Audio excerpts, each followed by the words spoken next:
അത് കേരളത്തിൻ്റെ ആരോഗ്യവകുപ്പ് മന്ത്രി റെയിൽവേ സ്റ്റേഷൻ പ്ലാറ്റ്ഫോമിലൂടെ സഞ്ചരിക്കുമ്പോഴാണ് ബോധപൂർവമായി ഈ ആക്രമണം ഉണ്ടായിട്ടുള്ളത്. അത് അങ്ങേയറ്റം അപലപനീയമാണ്. മന്ത്രി, ഒരു വനിതാ മന്ത്രിയെ ഈ രൂപത്തിൽ കേരളം പോലെ സമൂഹത്തിൽ ആക്രമിക്കുന്നത് ഒരു ഒറ്റപ്പെട്ട സംഭവം, വളരെ ആസൂത്രിതമായ ഒരു പദ്ധതിയുടെ ഭാഗമാണ്. കേരളത്തിലെ പ്രതിപക്ഷം ഒരു നശീകരണാത്മക പ്രതിപക്ഷമാണ് എന്ന് ഇന്നലെ നിയമസഭയിൽ ഞങ്ങൾ സൂചിപ്പിക്കുകയുണ്ടായി.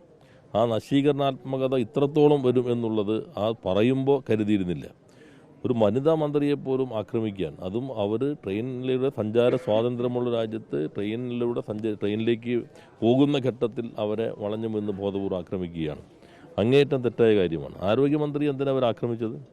കേരളത്തെ ലോകത്തിൻ്റെ മുൻപിൽ അമേരിക്കയെക്കാളും മികച്ച ശിശുമരണ കുറവുള്ള ഒരു സംസ്ഥാനമാക്കി മാറ്റിയതിൻ്റെ പേരിലാണോ? അല്ലെങ്കിൽ ഏറ്റവും ആധുനികമായ ചികിത്സാ സൗകര്യങ്ങൾ കേരളത്തിൻ്റെ പൊതു ആരോഗ്യ സംവിധാനത്തിലാക്കിയതിൻ്റെ പേരിലാണോ? അപ്പോൾ വല്ലാതെ നിലതെറ്റിയിരിക്കുന്നു. ഇപ്പോൾ ഏത് യുഗത്തിലേക്കാണ് ഇവർ യാത്ര കൊണ്ടുപോകുന്നത്? ഒരു അരാജക യുഗം, പ്രാകൃത യുഗം, ഇരുണ്ട യുഗത്തിലേക്കുള്ള യാത്ര. മന്ത്രിമാർക്ക് പോലും ഈ രൂപത്തിൽ ആക്രമിക്കപ്പെടുന്ന ഒരു യുഗം ഇവിടെ സൃഷ്ടിക്കും എന്നുള്ള ഒരു യാത്രയിലാണ് പ്രതിപക്ഷം നടത്തുന്നത്. എല്ലാ ജനാധിപത്യ വിശ്വാസികളും കക്ഷി രാഷ്ട്രീയത്തിന് അതീതമായി ഈ നശീകരണാത്മക പ്രതിപക്ഷത്തിൻ്റെ നിലപാടിനെതിരെ രംഗത്തിറങ്ങേണ്ടതുണ്ട്. മുകളിൽ നിന്നുള്ള കൃത്യമായ ഒരു നിർദ്ദേശത്തിൻ്റെ ഭാഗമായി തന്നെയായിരിക്കും ഇത്തരത്തിലുള്ള ആക്രമണം നടന്നിട്ടുള്ളത്. പലയിടങ്ങളിലും കരിങ്കുടി മടന്നു. മന്ത്രിയുടെ വീട്ടിലേക്ക് കഴിഞ്ഞ ദിവസം ആക്രമിച്ച് കയറി.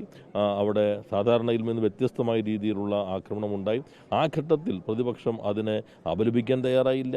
ഒരു ഒഴുക്കം മറ്റൊരു വർത്തമാനം പറഞ്ഞു എന്നല്ലാതെ എല്ലാവരും അതിനെ പിന്തുണയ്ക്കുന്ന സമീപനമാണ് സ്വീകരിച്ചത്. അപ്പോൾ കേരളീയ സമൂഹം ഒറ്റക്കെട്ടായി പ്രതിഷേധിക്കേണ്ട ഒന്നാണ്. സ്വാഭാവികമായിട്ട് അറിയാമല്ലോ, ഇപ്പോൾ കേരളത്തെ അവരെങ്ങോട്ടാണ് കൊണ്ടുപോകുമെന്ന് വ്യക്തമായല്ലോ.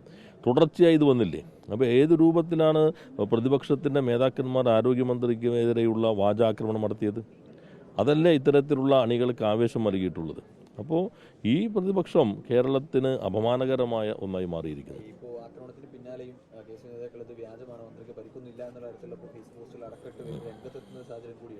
അവർ ഇരുണ്ട യുഗത്തിൽ തന്നെയാണ് വ്യക്തമാണല്ലോ. കാരണം ഇപ്പോൾ തന്നെ എല്ലാ ദൃശ്യമാധ്യമങ്ങളിലൂടെ എല്ലാവരും കണ്ടുകൊണ്ടിരിക്കുകയാണല്ലോ. നമ്മൾ പകലാണ് ഇന്ന സ്ഥലം പോലും രാത്രിയാണെന്ന് പറഞ്ഞ് സ്ഥാപിക്കാൻ അസാധാരണ വൈദഗ്ധ്യമുള്ള പ്രതിപക്ഷ നേതാവിൻ്റെ പുറകിലാണല്ലോ അവരൊക്കെ നിൽക്കുന്നത്. അപ്പോൾ അതുകൊണ്ട് അതെല്ലാം ജനം കണ്ടുകൊണ്ടിരിക്കുകയാണല്ലോ. ഇത് ഒറ്റക്കെട്ടായി കക്ഷി രാഷ്ട്രീയത്തിന് അതീതമായി കേരളീയ സമൂഹം നിലകൊള്ളണം.